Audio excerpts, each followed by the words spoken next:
Nado.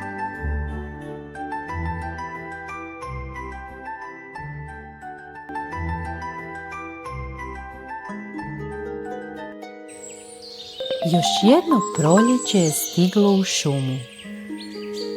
Životinje su ga s veseljem dočekale, slaveći ga od ranog jutra.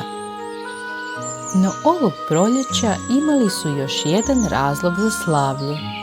Rodio se kraljević i svi su ga željeli što prije vidjeti. Ležao je na proplanku pored svoje majke, kraljice Košute, a samo bi povremeno podigao svoju malenu glavicu. Životinje nisu krile oduševljenje njime. Kraljević je bio predivan, imao je velike sjajne oči i nos crn kao gumb. Ovo maleno zlatno i pjegavo klupko začuđeno je gledalo svoje brojne šumske posjetitelje. Majka Košuta dadjenula mu je ime Bambi. Bambi je odmah pokušao ustati i hodati, ali to još uvijek nije znao, pa je odmah pao na travu. No već za mjesec dana Bambi je trčao šumom i otkrivao šumski svijet, njegove stanovnike i običaje. Svakim danom upoznavao je sve više prijatelja, želio je što prije sve naučiti i biti kao oni. Pokušao je čak i visjeti na repu poput šumskih miševa, što mu naravno nije uspjelo. Svi su željeli biti prijatelji malenom Bambiju i naučiti ga nečemu novom. Ptica, zeko i vjeverica nadmetali su se kako bi pridobili pažnju kraljevića. Svatko od njih htio je da Bambi upravo s njim provodi više vremena. Bambi nije razlikovao životinje i nije shvaćao da je on drukčiji od ptice i da ne može sagraditi gnijezdo. I upravo kada je htio upitati zašto je to tako, na rep mu je sletio predivan leptir. S oduševljenjem ga je pokazao svom prijatelju Zeki Lupku, misleći da se radi o ptici. Na to se zec glasno nasmijao malenom Bambiju, govoreći mu da to nije ptica, već leptir.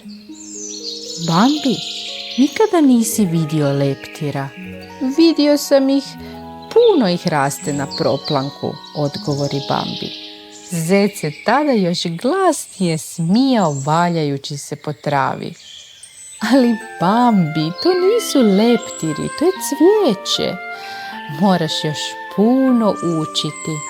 Ko zna koliko dugo bi Lupko još učio Bambija o životu u šumi, da se nebo odjednom nije zatamnjelo. Velike kapi kiše u trenu su smočile zelenu travu. Dva prijatelja su brzo trčala kako bi što prije stigli do svojih skloništa. Svaka životinja u šumi imala je svoje skrovište. Lupko se sakrio ispod korijenja jednog stabla, ptice su krilima prekrile svoje ptiće, a vjeverica je žurno uskočila u rupu u deblo. Bambi se privio uz majku koja ga je grijala svojim toplim tijelom. Bio je iznenađen kišom i upitao je majku hoće li kiša sada zauvijek padati. Majka mu je objasnila da kiša pada kada hoće i kako dolazi, tako i odlazi, te da je kišu najbolje prespavati. Bambi je tada sklopio svoje velike oči i uz kapi kiše polako utonuo u san. Sljedećeg jutra više nije bilo ni traga kiši. Osvanuo je predivan sunčan dan. Kiša je smočila travu i ona je sada bila još zelenija i sočnija nego inače. Iz tog razloga majka je odlučila prvi puta Bambija odvesti na livadu gdje nema niti jednog stabla. Na livadi je sve bilo tiho, a a jedino se čuo kreket žabe uz potok. Bambiju su oči od iznenađenja postali još veći kada je ugledao žabu. Žaba je vidjela da će se odlično zabaviti. Izbuljila je oči, rastegnula usta te nestala u vodi.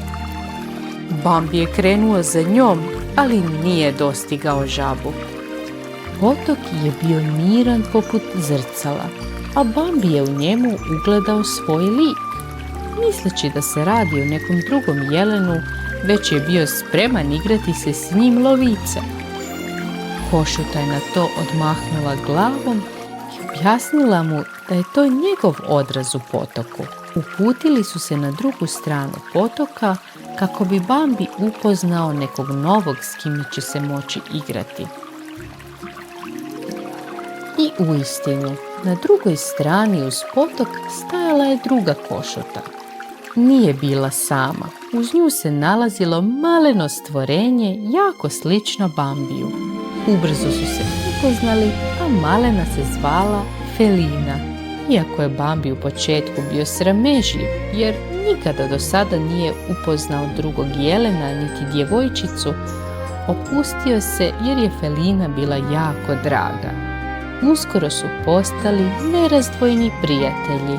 Trčali su kroz travu, skakali u vis i gurali se kroz busene trave. Felina je bila jako brza, a Bambi je par puta upao i u potok pokušavajući je dostići. Pomislio je kako bi mu Felina mogla biti najbolja prijateljica, kada je ne bi imala čudne ideje, kao što na primjer treptanje okicama. No, ipak jako su se zavoljeli i provodili su puno vremena u zajedničkoj igri. Livada je bila mjesto okupljanja svih jelena. Odrasli su odmarali i uživali u ukusnoj travi dok bi se njihova djeca igrala. Jednoga dana dok se Bambi kao i obično zabavljao, zemlja se zatresla, a iz šume je na livadu dotrčalo krdo jelena. Na čelu krda bio je jelen s najvećim rogovima. Bambi se jako prestrašio, a majka mu je objasnila da se ne mora bojati, jer je to njegov otac, kralj šume. Jelen je dodirnuo Bambija svojom njuškicom, a Bambi nije mogao vjerovati da je jelen s takvim rogovima nekada bio malen poput njega. Ljeto i jesen su prošli, a dani su postajali sve kraći i hladniji. Jednoga jutra Bambi se probudio u bijeloj šumi. Začuđeno je gledao oko sebe, a snježnom pokrivaču nije bilo kraja. Nije mu bilo jasno što je to i kakav je to bijeli prah. Košuta mu je objasnila da je to snijeg, a uskoro su se zabavljali gledajući kako za njima ostaju tragovi. Bambi je otkrivao neki novi svijet zimi. Jezero je bilo zaleđeno, što ga je iznenadilo, ali ubrzo ga je s lupkom iskoristio za igru. Klizanje mu se činilo lako, ali čim je stao na led, našao se na trbuhu. Zeko se smijao malenom kraljeviću, ali uskoro se i sam našao na trbuhu. Bambi je bio oduševljen zimom i upitao je lupka kako često ona dolazi, na što mu je lupko odgovorio da zima dolazi jednom godišnje. Zabavljali su se tako do večeri, kližući prema snježnom nanosu. No zima je imala i svoju ružniju stranu. Nije bilo hrane i Bambi je već dosta smršavio. Majka ga je tješila da će uskoro doći proljeće i šuma će opet biti zelena, a trava sočna. Do tada su se morali zadovoljiti s korom drveta. Jednoga dana Košuta je odlučila povesti Bambija na livadu kako bi ispod snijega pojeli malo zaleđene trave. Bambi je bio jako gladan te je halapljivo počeo jesti ne odvajajući se od busena. Košuta je bila oprezna jer je znala da ovo mjesto nije sigurno zbog lovaca. Požurivala ga je, ali Bambi se nije micao.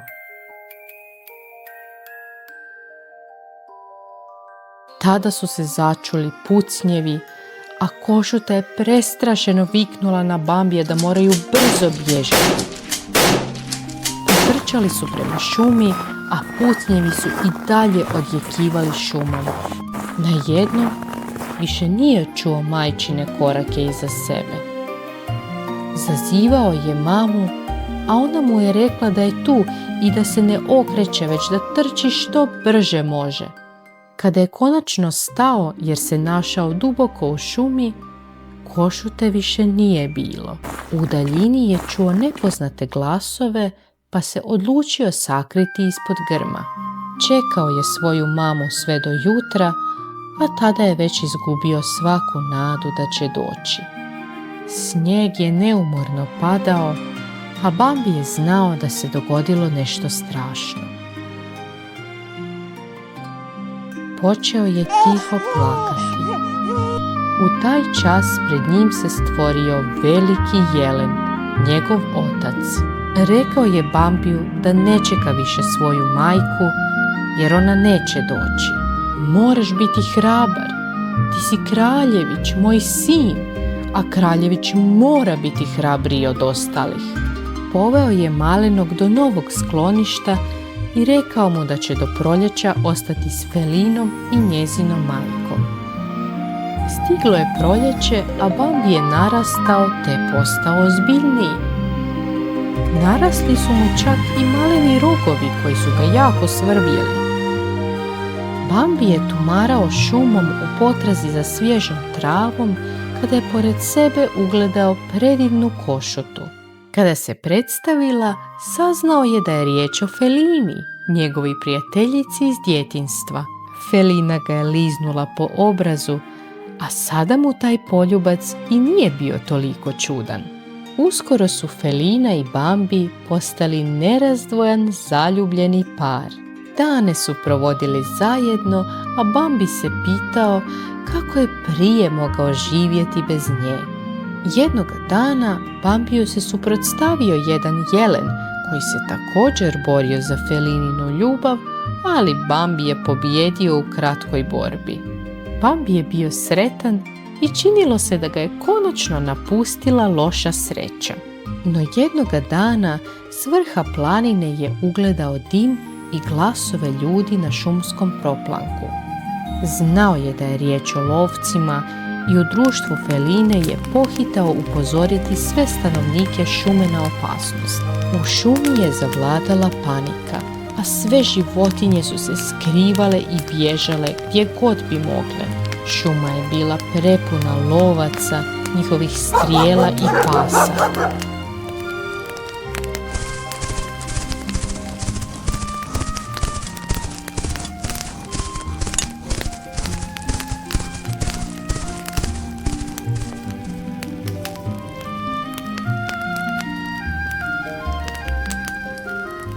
Bambi i Felina su se u toj gužvi i žamoru razdvojili, a dva velika psa su je presjekla put te je ostala u klopci. Ipak Bambiju je pronašao u zadnji čas te je u velikoj borbi s psima spasio Felinu koja je pobjegla, no zadobio je ranu na nozi. Bambi više nije imao snage. Psi su nestali u gužvi, a on je odlučio leći ispod stabla i malo odmoriti. Pored Bambija se stvorio njegov otac. Sine, nije vrijeme za odmor, šuma gori, moraš ustati i skupiti snage za bijeg. Bambi se podigao i šepajući krenuo za svojim ocem, kraljem šume. Dim je postajao sve gušći, a vatra sve bliža. Bježali su sve dalje, morali su stići do potoka koji je sada bio njihov jedini spas. Bambi više nije imao snage, noga ga je boljela, a razmišljao je i o Felini koju je izgubio.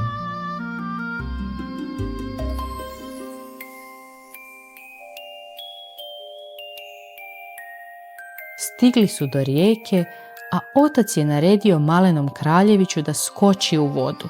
Morali su otplivati do vodopada. Bambiju nije bilo lako. Na obali rijeke dočekala ga je njegova voljena Felina koja mu je pomogla da izađe na obalu. Nježno ga je liznula po ozlijeđenoj nozi. Iako su ponovo bili zajedno, nisu bili veseli.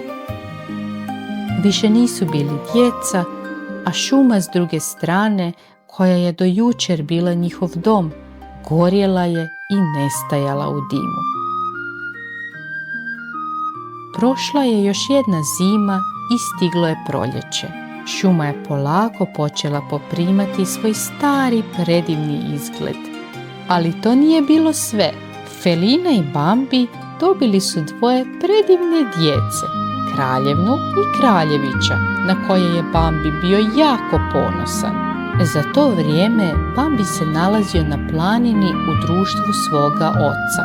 Kralj šume je ostario, a nedavni požar ga je jako iscrpio. Rekao je svom sinu da je njegovom kraljevanju došao kraj. Bambi, ti ćeš biti kralj šume. Već si odrastao i dobio nasljednike. Vrati se Felini i obavijesti šumu da si sada ti kralj šume.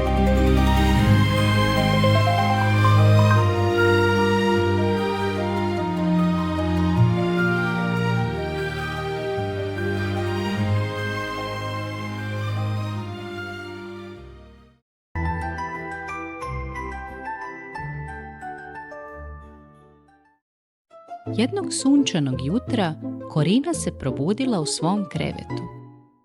Pružila je ruke i zjevnula, očekujući da iz kuhinje zamiriše doručak, ali bilo je tiho. Previše tiho. Korina je ustala i pozvala: Mama, tata! Nitko nije odgovarao. Spustila se stepenicama u dnevni boravak. Prazno. Iz kuhinje nije dolazilo ni cvrčanje, ni mirisi. Obula je tenisice i otvorila ulazna vrata. Ulica je bila sablasno prazna. Nema susjeda koji zalijevaju cvijeće, nema prolaznika, čak ni pasa koji njuškaju okolo. S uzbuđenjem Korina je shvatila: ja sam sama na svijetu. Sve je moje. Prvo je otišla u pekarnicu. Nije bilo prodavačice, pa je sama uzela najveće krafne. Jednu je odmah pojela, a dvije strpala u džepove. Zatim je prošetala do igraonice. Popela se na najveći tobogan, kliznula dolje 5 puta zaredom i nitko joj nije rekao da mora čekati red. Ušla je u trgovinu igračkama. Uzela je ogromnog plišenog medvjedića većeg od sebe i nasmijala se na sav glas. Vidjela je parkirane bicikle ispred sportske trgovine. Odabrala je onaj s ružičastim zvijezdicama na kotačima i provozala se gradskim ulicama. Nitko nije trubio, nitko nije vikao: pazi! Kasnije je otišla na željezničku stanicu. Penjala se po vagonima i zamišljala da je strojovođa. Na trgu je upalila fontanu, skakala kroz vodu i smijala se. Obrisala se s nekoliko ručnika iz obližnje trgovine. Onda je otišla u kino. Sjela je na središnje mjesto i pustila sve crtiće zaredom. Sama u cijelom kinu. Jela je kokice bez da dijeli s ikim. Kako je sunce počelo zalaziti, grad je postajao hladniji i tiši. Korina je sjela na stepenice ispred svoje kuće. Gledala je praznu ulicu. Nikoga da joj mahne. Nikoga da je pohvali kad napravi piruetu. Nikoga da se smije s njom.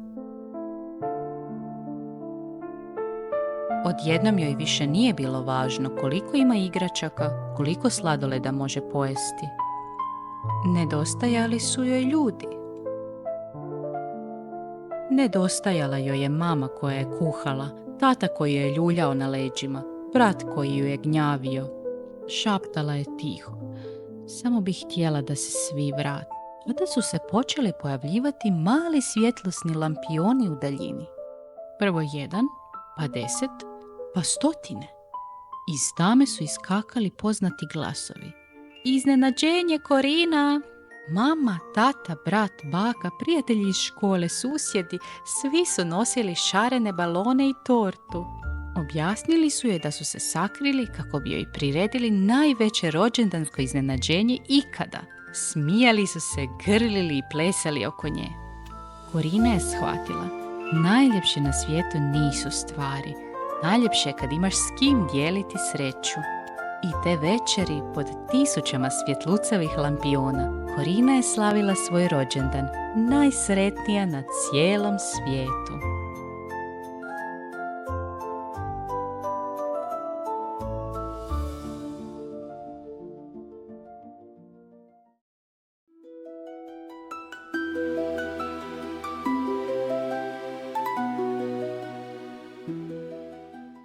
Jednom davno živio je jedan mlinar koji je bio jako siromašan i imao je preljepu kći. Jednom prigodom susreo se s kraljem, te mu se odlučio pohvaliti kako bi podigao svoj ugled. Rekao mu je da ima kći koja od slame može ispresti zlato. Kralju se to jako svidjelo, pa mu je rekao da je dovede u dvor da se i sam u to uvjeri. Sljedećeg dana mlinareva kći je došla u dvor, a kralju je odmah odveo u sobu prepunu slame. Dao joj je kolovrat i preslicu i rekao joj je da do jutra mora ispresti svu slamu u zlato. A ako to ne učini, umrijet će. Nakon toga zatvorio je sobu i zaključao vrata. Djevojka je bila očajna jer nije znala kako će od slame ispresti zlato. Jako se bojala, a od očaja je i zaplakala. Najedanput se otvore vrata sobe, a u nju uđe maleni čovječuljak. Upitao ju je zašto plače, a kada mu je ona sve ispričala, on joj odluči ponuditi da umjesto nje sve to on napravi. Ali ipak tražio je nešto za uzvrat. Djevojka se sjetila, pa mu je ponudila svoju ogrlicu. Čovječuljak je odlučio prihvatiti ogrlicu, sjeo je za vreteno i počeo presti. Do jutra sva slama je bila ispredena u zlato. Kada se kralj pojavio, nije mogao vjerovati što vidi. Jako se razveselio, a u njemu se rodila još veća pohlepa za zlatom. Sada je odlučio djevojku odvesti u još veću sobu gdje je bilo još više slame i naredio joj je da do jutra sve isprede u zlato ako želi živjeti. Djevojka je ponovo briznula u plać, a na vratima se opet pojavio čovječuljak. Čovječuljak joj je ponovo ponudio da on isprede svu slamu u zlato, ako mu ona nešto pokloni za uzvrat. Djevojka mu je ovoga puta odlučila pokloniti svoj prsten. Čovječuljak je pristao i do jutra cijela soba je bila prepuna zlata.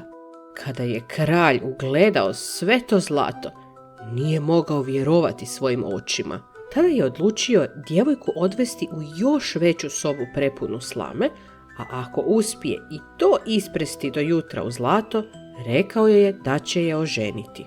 Kada je djevojka ostala sama u sobi, Pojavio se ponovo čovječuljak koju je opet upitao što će mu dati ako joj pomogne. No ona mu reče da mu nema više ništa za dati. Čovječuljak joj na to predloži da mu da svoje dijete kada ga rodi. Djevojka nije znala što će se kasnije dogoditi, a sada joj je trebala pomoć, pa odluči pristati na njegovu nagodbu. Sljedećeg jutra pojavio se kralj i ugledao zlato koje je htio. Bio je oduševljen i odmah je odlučio ugovoriti vjenčanje s mlinarevom kćerkom. Vjenčanju je prisustvovalo puno ljudi, a lijepa mlinareva kći sada je postala kraljica. Nakon godine dana kraljica je rodila svoje prvo dijete. Nakon nekog vremena pojavio se čovječuljak koji je došao po dijete kojemu je ona obećala. A kraljica je na njega i zaboravila, a pošto je sada bila bogata, ponudila mu je sve što želi, samo da ne dira dijete. No čovječuljak nije htio pristati na nikakva blaga. Draže mu je bilo dijete. Kada je to čula, kraljica je počela plakati.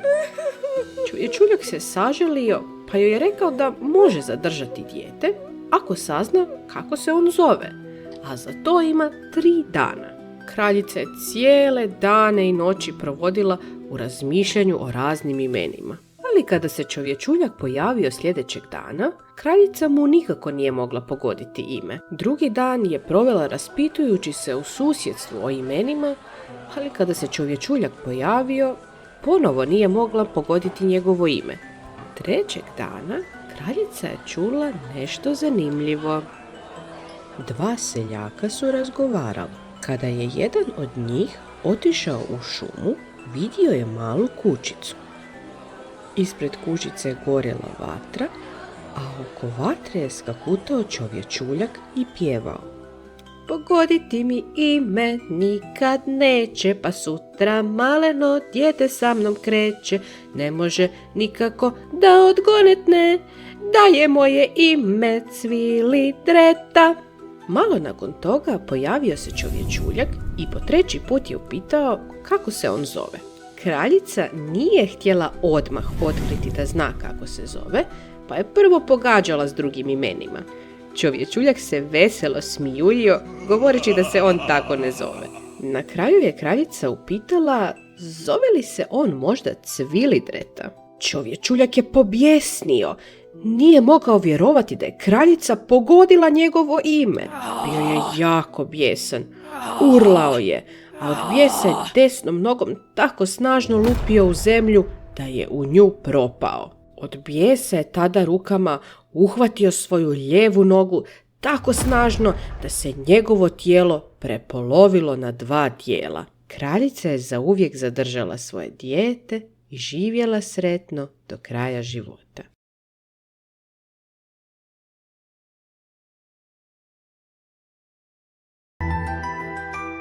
Bajka o ribaru i ribici.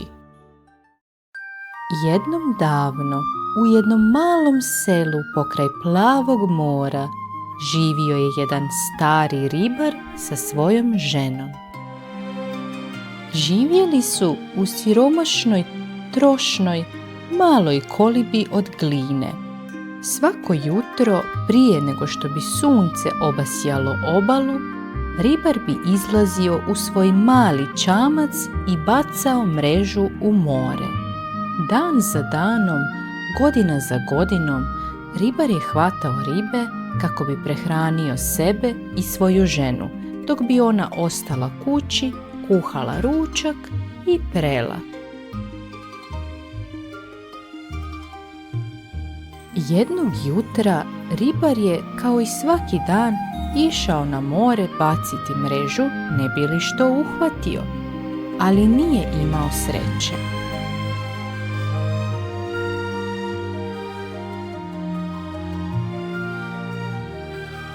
Prvi put je izvukao mulj.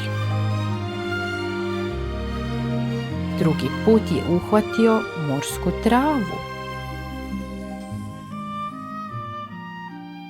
Ali treći put, kada je sunce tek počelo izlaziti iznad horizonta, ribar je primijetio nešto neobično u svojoj mreži.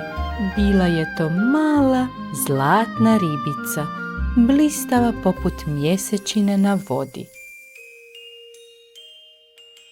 Kada ju je uhvatio, ribica je progovorila ljudskim glasom i zamolila da ju pusti na slobodu, a ona će mu zauzvrat ispuniti svaku želju.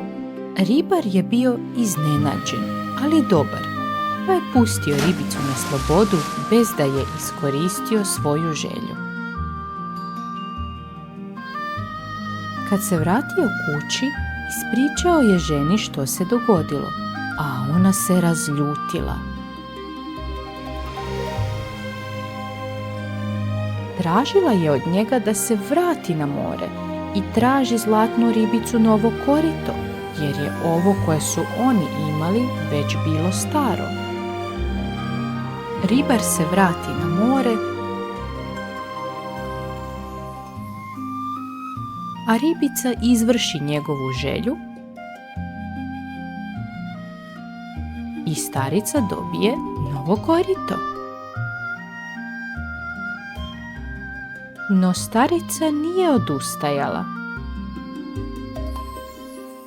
Kad je vidjela da je zlatna ribica zaista ispunila ribaru želju, sada je željela novu kuću, ali ne običnu kuću, nego prekrasnu novu kuću s novim dimnjakom i hrastovim vratima. Starac je otišao do mora koje je bilo još nemirnije i ponovo pozvao zlatnu ribicu. Ona je i ovoga puta ispunila njegovu želju.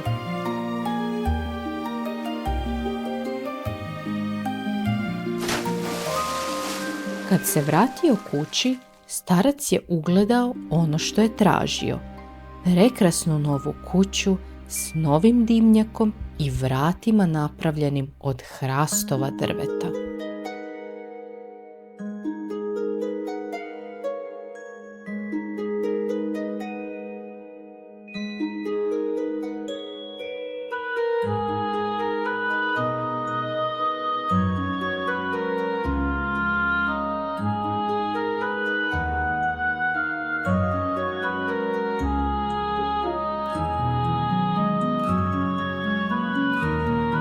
Misleći da sada zaista ima sve, starac je vjerovao da će njegova žena prestati tražiti nove želje. Ali ona nije odustala. I dalje starcu nije dala mira i željela je još više i više. Ovog puta je željela postati bogata, te je ponovo poslala starca na more ka zlatnoj ribici. More je sada bilo već jako uzburkano. Starac je dozvao zlatnu ribicu koja mu je ispunila i ovu želju. Tako su prošla 2 tjedna kad se starica sjetila da bi mogla postati carica. Poslala je starca ponovo na more zlatnoj ribici. Starac ju je molio da prestane sa svojim zahtjevima koji postaju preveliki. Rekao joj je da se ne zna ponašati, govoriti i hodati kao carica i da će joj se svi smijati. Ali ona o tome nije htjela čuti i natjera starca ponovo na more da traži zlatnu ribicu i ovu želju.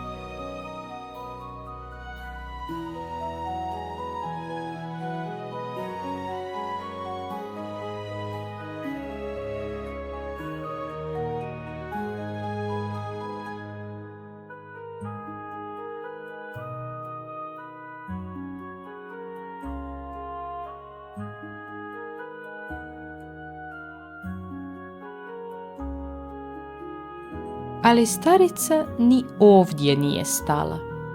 Nakon nekog vremena se potpuno razularila i tražila da bude vladarica cijelog mora, tako da bude vladarica zlatne ribice i da joj mora stalno ispunjavati želje i biti njezina sluškinja. Jadni starac se tada ponovo uputio prema obali gdje je more već bilo crno i spremala se velika oluja. Starac je pronašao zlatnu ribicu i prenio joj još jednu želju svoje žene. Ribica mu ovog puta nije ništa odgovorila, samo je mahnula svojim perajama i zaronila u duboko more. Starac ju je dozivao i čekao, ali zlatna ribica se nije vratila. Kada se vratio kući, ponovo je vidio svoju siromašnu staru kolibu, a pored nje svoju siromašnu ženu, staricu, koja je u rukama držala ono staro, napuklo korito.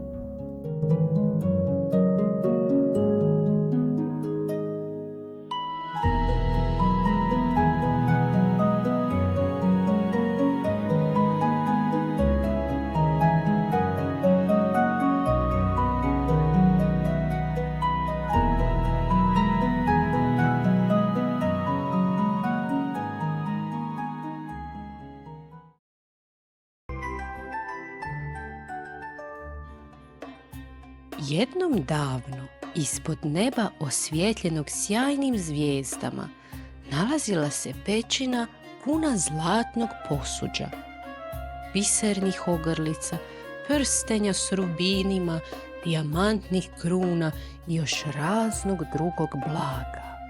Među blagom se nalazila i čarobna svjetiljka koja donosi sreću. Blago nitko nije htio dirati, jer se mislilo da je pećina ukletna, pa u nju nitko nije niti htio ulaziti. Zbog toga je i čarobna svjetiljka dugo stajala u mračnoj pećini neiskorištena. U blizini pećine živio je siromašni dječak po imenu Aladin. Jednog dana na vrata mu je zakucao čarobnjak po imenu Mustafa i predložio mu nešto što Aladin nije mogao odbiti. On će mu reći gdje se nalazi pećina puna blaga, ali samo ako mu iz pećine donese čarobnu svjetiljku.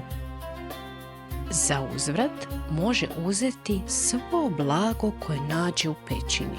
Aladin je malo razmišljao, ali je ubrzo pristao na Mustafinu ponudu. Nije ga bilo strah što je pećina ukleta. Kada je ušao, imao je što vidjeti. Blještavilo, sve prepuno dijamanata, rubina, safira i ostalog dragog kamenja, prekrasan srebrni i zlatni nakon. I na kraju ružna, prašnjava svjetiljka koja mu se činila nezanimljiva. Uzeo je svjetiljku kako se dogovorio s Mustafom. Kada je vidio da Aladin izlazi iz pećine, čarobnjak se približio, zgrabio svjetiljku i gurnuo Aladina natrag u pećinu. Mustafa je bio zao i htio ga je prevariti. No, od uzbuđenja što je se napokon dočepao, svjetiljka mu je ispala iz ruku i otkotrljala se natrag u pećinu. Pećina je bila mračna, pa je Aladin krenuo brisati svjetiljku kako bi je upalio. Protrljao ju je i dogodilo se čudo. Iz svjetiljke je izašao dobri duh koji ispunjava sve gospodareve želje. S obzirom da je Aladin bio zatočen u pećini, prvo što je poželio bilo je da izađe van. Dobri duh je pucnuo prstima i Aladin se našao pred pećinom. Siromašni dječak Aladin tako je zbog čarobne svjetiljke postao bogat. Odjednom je nosio skupocjenu odjeću i živio u luksuznoj palači. Nije navikao živjeti s tolikim bogatstvom, pa je poželio to s nekime podijeli, ali taj netko je morao biti poseban i dobar. Rekao je to dobrom duhu iz čarobne svjetiljke.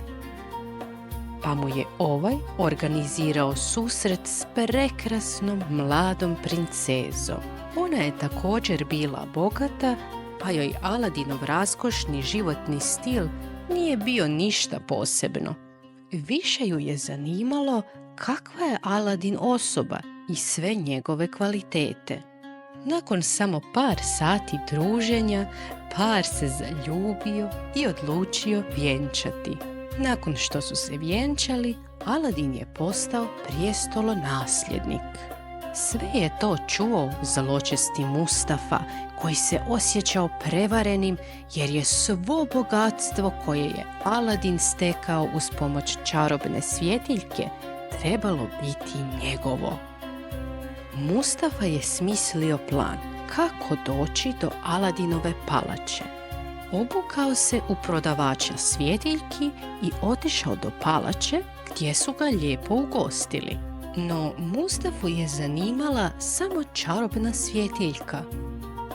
Rekao je princezi kako toj staroj i ružnoj svjetiljki nije mjesto u tako lijepoj palači. Predložio je da neuglednu svjetiljku zamijeni novom i sjajnom. Princeza je vidjela da stara svjetiljka nagrđuje izgled nove i raskošne palače, pa je pristala na zamjenu. Čim mu je čarobna svjetiljka dospjela u ruke, Mustafa ju je protrljao i poželio svo Aladinovo bogatstvo. Kako je dobri duh uvijek slušao svog gospodara, pucnuo je prstima i istog trena mu ispunio želju. Aladin je bio tužan i osjećao se bespomoćno. Znao je da princeza nije kriva što ju je Mustafa prevario, ali nije znao kako vratiti prijašnji život. Kada je princeza shvatila što je učinila, smislila je plan kako bi vratila staru svjetiljku. Princeza je organizirala veliku gozbu kako bi proslavila zajednički život s Mustafom. Pripremila je obilje hrane i pića, a Mustafa se prejedao i opijao. Nakon nekog vremena Mustafa je zaspao, a to je bila prilika Aladinu da dođe u palaču i protrlja opet čarobnu svjetiljku kako bi se sve vratilo na staro. Tako je i bilo. Osim što se sve vratilo na staro, Aladin je poželio da Mustafa ode živjeti u pustinju kako više nikome ne bi mogao nanositi zlo. Aladin i princeza su još dugo živjeli sretno. A svjetiljka je prešla u nasljedstvo njihove djece, koja su kasnije također živjela sretno i bezbrižno.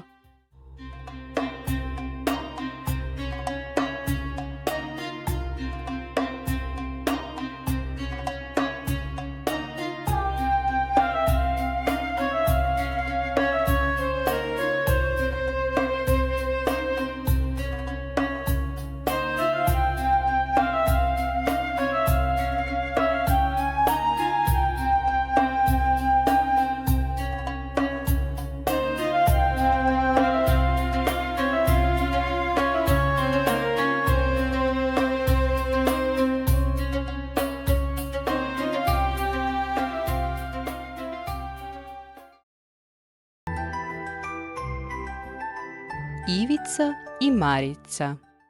Jednom davno u jednoj šumi živio je siromašni drvosječa. Imao je dvoje djece, Ivicu i Maricu. S njima je živio u maloj trošnoj kolibici. Drvosječi je nedavno umrla žena, pa se odlučio ponovo oženiti kako bi djeca odrastala uz majku. Ali drvosječa je izabrao lošu drugu ženu, koja nije marila za djecu i često se žalila na njih. Govorila bi mu da u kući nema dovoljno hrane za sve njih, da imaju i previše usta za hraniti. Drvosječa za to nije htio ni čuti, ali žena ga je stalno gnjavila i gnjavila. Rekla mu je da bi najbolje bilo da odvedu djecu duboko u šumu gdje neće moći pronaći put kući. Ko zna, možda će ih netko tamo pronaći i pružiti im drugi, puno bolji dom. Nakon dugo nagovaranja, drvosječa je odlučio poslušati svoju ženu. Kada su djeca otišla na spavanje i kada su mislili da djeca već čvrsto spavaju, još jednom su dogovorili plan da će odvesti Ivicu i Maricu toliko duboko u šumu da ne znaju pronaći put kući. Ali Ivica i Marica nisu spavali, pa su jasno čuli njihov razgovor. Marica se jako preplašila. Ali joj je brat rekao da ne brine. Ako ih ostave u šumi, već će nekako pronaći put kući. A onda se Ivica išuljao iz kuće, napunio džepove kamenčićima te se opet ušuljao u krevet.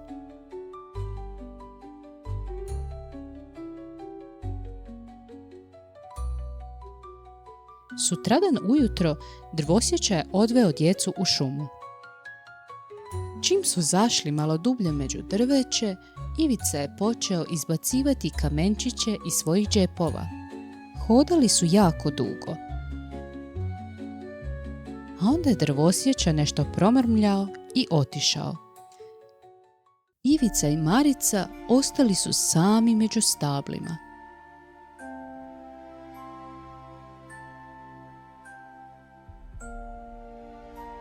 Stajali su sami u šumi sve dok nije pala noć. Marica se uplašila mraka i počela tiho jecati. Ivica ju je tješio, trudeći se biti hrabar zbog sestre.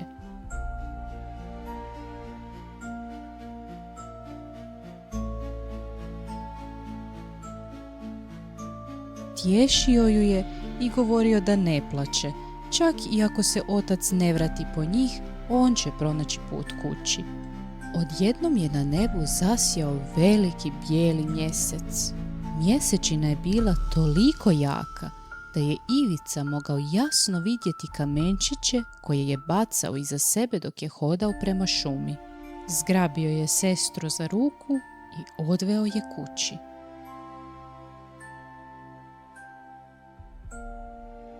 Kada su došli kući, bili su promrzli, ali sretni što su napokon u svom domu. Umorni, odmah su se ušuljali u svoje krevete i slatko zaspali. Sutradan ujutro, kada se maćeha probudila, u očaju je shvatila da su Ivica i Marica kod kuće. Jako se naljutila i zaključala djecu u sobu. Potom je naredila mužu da ih ponovo odvede u šumu. Jadni drvosječa pokušao se pobuniti, ali njena ljutnja je bila tolika da nije mogao reći ni riječ. Sutradan ujutro drvosječa je ponovo odveo djecu u šumu. Prije nego su krenuli, Ivica je sa stola uzeo malo tvrdog kruha. Čim su ušli u šumu, počeo je mrviti komadiće, ostavljajući trag za sobom. Ivica je mislio da će tako ponovo pronaći put kući ako ih otac ostavi u šumi. Nije znao da su za njima išle ptičice i jele kruh koji je Ivica bacao.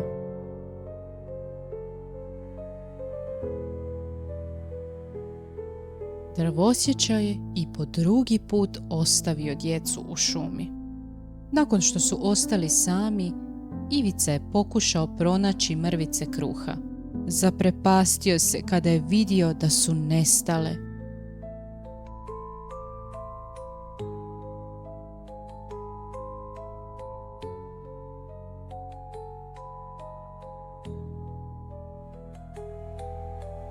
Ubrzo je pala noć i Marica je počela plakati. Bila je gladna i bilo joj je hladno, ali je Ivica rekao da ne brine, jer će on paziti na nju. Ipak i on se bojao mračne šume. Činilo mu se da su sjenke stabala čudovišta i da ih stalno netko gleda. Brat i sestra su se zagrlili pored jednog velikog stabla i tako dočekali jutro. Čim se razdanilo, Ivica i Marica počeli su lutati. Tražili su put kući, ali šuma je bila velika, pa brat i sestra nikako nisu uspijevali pronaći svoj dom. Udaljili su se od svih puteva i na kraju su se posve izgubili.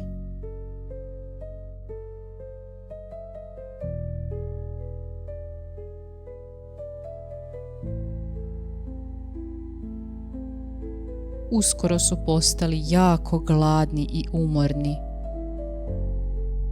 Ali onda odjednom su pred sobom ugledali neobičnu kućicu. Kad su je se približili, shvatili su da je napravljena od čokolade, keksa, bombona i ukusnih preljeva. Ivica i Marica odmah su počeli jesti slatkiše s kućice. Bili su jako gladni pa su uživali u svakom zalogaju. Bili su toliko zaokupljeni jelom da nisu ni primijetili da im se prišuljala jedna neobična starica. Upitala ih je zašto jedu njenu kućicu. Ivica i Marica prestali su jesti i samo su preplašeno gledali staricu. No ona se nasmiješila i pozvala ih da uđu unutra. Ivica i Marica ušli su u kuću napravljenu od slatkiša. Nisu znali da je to kuća vještice koja je slatkišima mamila djecu i tako ih lovila u zamku. Vještica je voljela jesti malu djecu, pa ih je tako namamila i zatvorila. Odlučila je prvo pojesti Ivicu, a od Marice napraviti svoju sluškinju. Vještica je bila već stara i nije dobro vidjela, pa zato nikad nije mogla dobro očistiti svoju kućicu. Prije nego je skuhala Ivicu, vještica je htjela vidjeti koliko se Ivica udebljao. Budući da je oči nisu dobro služile, opipala je njegove tanke ručice, pa zaključila da je Ivica sama kost i koža. Zaključila je da ga mora lijepo udebljati prije nego ga pojede. I tako je vještica tjerala Maricu da kuha i čisti, a Ivicu da jede. Ivica je postajao sve deblji i deblji. Brat i sestra su se uplašili da bi vještica uskoro mogla pojesti Ivicu. Zato je Marica dala bratu kost od kokošje noge. Svaki put kad bi vještica išla opipati Ivičinu ruku, on bi joj umjesto ruke pružio kost. Vještica bi svaki put razočarano pomislila da je Ivica još uvijek premršav. Bijesna bi mu davala još više hrane. No, jednog dana vještici je dosadilo čekati, pa je naredila Marici da naloži peć u kojoj će skuhati Ivicu. Marica je naložila veliku vatru. Ali kad ju je vještica pitala je li vatra dovoljno velika, ona je rekla da ne zna. Vještica se naljutila i išla sama provjeriti. A kad se nagnula nad peć, Marica ju je gurnula unutra. Bio je to kraj stare vještice. Ivica i Marica napokon su bili slobodni. Sa sobom su uzeli blago koje je vještica skrivala u čokoladnim jajima. Krenuli su u šumu. Nakon što su 2 dana hodali, ugledali su svog oca kako luta šumom i plače. Jako se razveselio kad je vidio svoju djecu. Potrčao im je u zagrljaj i kroz suze rekao da maćehe više nema. Sad se mogu bez straha vratiti kući. Ivica i Marica tražili su od oca da im obeća kako ih više nikada neće ostaviti. On je obećao da će od sada biti dobar otac. Djeca su mu u znak zahvalnosti dala blago koje su našli u čokoladnim jajima. Otac nakon toga više nije morao biti drvosječa. I svi su lijepo i sretno živjeli do kraja života.